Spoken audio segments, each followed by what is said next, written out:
more on this. Let's bring in Srikanth Kondapalli. He is a professor of Chinese studies at the Jawaharlal Nehru University. He joins us now from New Delhi. Srikanth, good to have you on the show. Many analysts felt like the likelihood of an armed conflict was imminent, especially when you look at sort of the messages, the rhetoric between the two countries. Are you surprised by this announcement of disengagement by the two countries? Absolutely, because just a few days ago, the defense ministers of both countries met in Moscow, Mr. Rajnath Singh and General Wei Fenghe.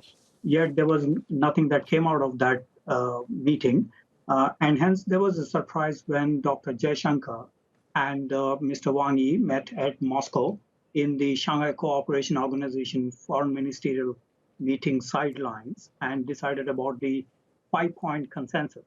And this was a surprise because till last moment, we have seen the tempers were rising, coercive diplomatic statements are increasing, with the Global Times and others have increased the pace on punishing India and other statements. So to that extent, I think there was the quick resolution at Moscow would lead to probably easing of tensions on the borders, number one. Number two, they have also decided about ushering in new CBMs, confidence building measures, in the near future after discussions, etc., so that they can avoid the firing incidents or killing each other, throwing stones at each other, things like that stuff.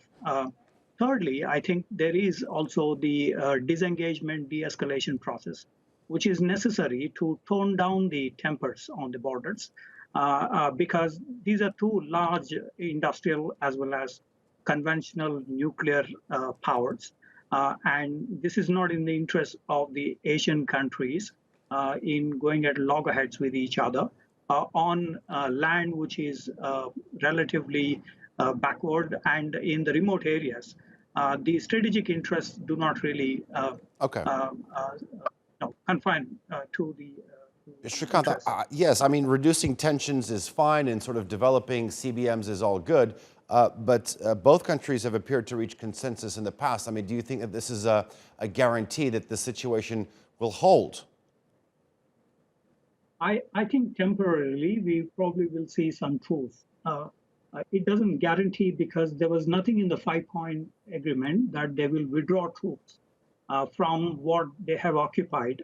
For example, Chinese troops have occupied the Depsan Plains, the Pankungso Lake from Finger 8 to Finger 5, and in the hot springs.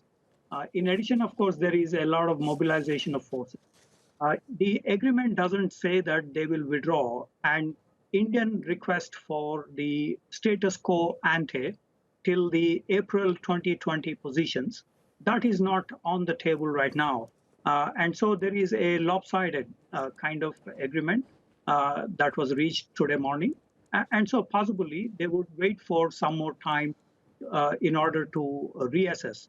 And both require time because of the terrain, the mountainous terrain, altitude, and lack of preparations on both sides, possibly, and winter will set in with minus 40, minus 50 degrees centigrade. And so they need a time to avoid any skirmishes, which they are not prepared well. So possibly this is a time lag that is required. Okay, Srikanth Kondapalli, pleasure to have you on, and I do appreciate your analysis.